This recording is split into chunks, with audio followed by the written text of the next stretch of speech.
हम अपनी जान के दुश्मन को अपनी जान कहते हैं। हम अपनी जान के दुश्मन को अपनी जान कहते हैं। मोहब्बत की इसी मिट्टी को हिंदुस्तान कहते हैं, हिंदुस्तान कहते हैं।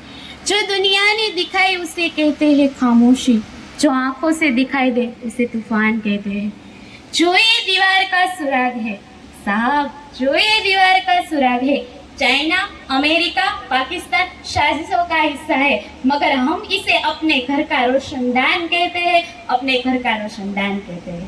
આજના કાર્યક્રમમાં અહીં ઉપસ્થિત મહાનુભાવો, આજે હું સૌરાષ્ટ્રની શૌર્યગાથા મકવાણા બંસીના આપ સૌ તરફથી સશત વંદન કરું છું। આજનો મારો વિષય છે દેશપ્રેમ, आज़ादी। आज़ादी का असली मतलब वही समझ सकता है जिसने कभी गुलामी की हो। हम बड़े सौभाग्यशाली हैं कि हमने स्वतंत्र भारत में जन्म लिया। यूं तो आज़ादी की नो सन 1857 में ही चल चुकी थी, जो वर्षाल बनकर सन 1946 में हमारे देश को आज़ाद कराई। प्राचीन, मध्यकालीन और वर्तमान भारत के उदाहरणों से मैं ये स्पष्ट करना चाहूंगी कि जब हम फिरंगियों के फेरे में फंस चुके थे, तब रंगते बसंती चोला की एक आवाज पर टोलों के टोले उमल आते थे और उनके वंदे मातरम के नारों से खून में आने वाला 5-5 डिग्री का तूफान अंग्रेज शासनों के पांव के नीचे तूफान ला देता था। लोग मर जाते थे, मिट जाते थे, फांसी चढ़ जाते थे, क्योंकि वो अपनी देशभक्ति साबित कर रहे होते थे। फिर 62, 65 और 71 के युद्धों में अपना सुहाग खोने वाली औरत जब घर के हालात कुछ ऐसा हो जाया करते थे कि प्यार भी भरपूर गया, मांग का सिंदूर गया, नन्हे नौनिहालों की लंगोटियां चली गई, छोटी छोटी बेटियां की चोटियां चली गई, बाप की कमाई गई, भाई की पढ़ाई गई। ऐसा एक विस्फोट हुआ कि पता ही न चला, पूरे जिस्म की कई बोटियां चली गई। और आपके लिए तो एक आदमी मरा है साहब, किंतु मेरे घर की तो रोटियां चली गई, मेरे घर की तो रोटियां चली गई। वाले हालात पैदा हो जाने के बावजूद भी एक माँ अपने बेटे को सरहद पर दुश्मनों की धज्जियां उड़ाने के लिए भेजती थी और उन्हें पत्र लिखाया करती थी कि अम्मा ने लिखा है खत बड़े ही चाव से, पुत्र मेरे ना घबरा जाना, एक इंच भी पीछे ना हटना, चाहे इंच इंच कट जाना, चाहे इंच इंच कट जाना। इसी तरह पूरा परिवार अपनी देशभक्ति साबित कर रहा था।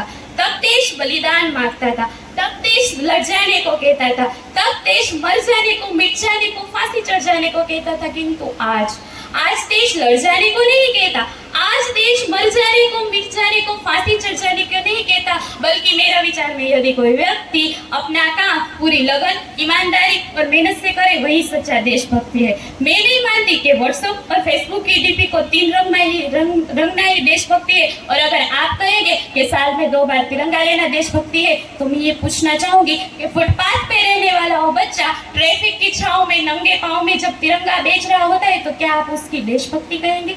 ये उसकी देशभक्ति नहीं, ये उसकी पेट के भूख की शक्ति है जो उसे ऐसा करने पर मजबूर कर रही है। क्योंकि ना मस्जिद को जानते हैं, ना शिवालय को जानते हैं, ना मस्जिद को जानते हैं, ना शिवालय को जानते हैं। जो पेट के भूखे होते हैं ना, वो सिर्फ भोजन के निवालों को जानते हैं, वो सिर्फ भोजन के निवालों को जानते हैं।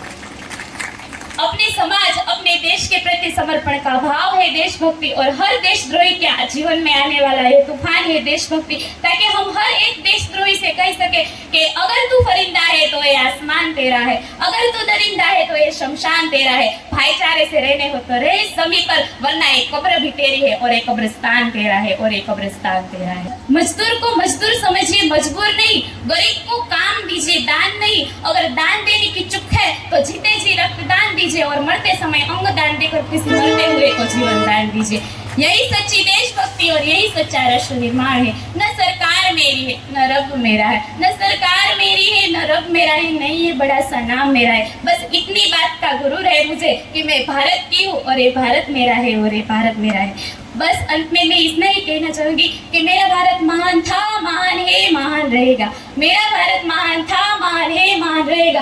होगा हौसला सबके दिलों में बुलंद, तो एक दिन पाकिस्तान की जय हिंद कहेगा। अरे पाकिस्तान भी क्यों, सारा जहां जय हिंद कहेगा, क्योंकि सारे जहां से अच्छा हिंदुस्तान हमारा, सारे जहां से अच्छा हिंदुस्तान हमारा। हम गुलगुले हैं इसके, ये गुलस्तान हमारा है, गुलस्तान हमारा। अस्तु, जय वंदे मातरम।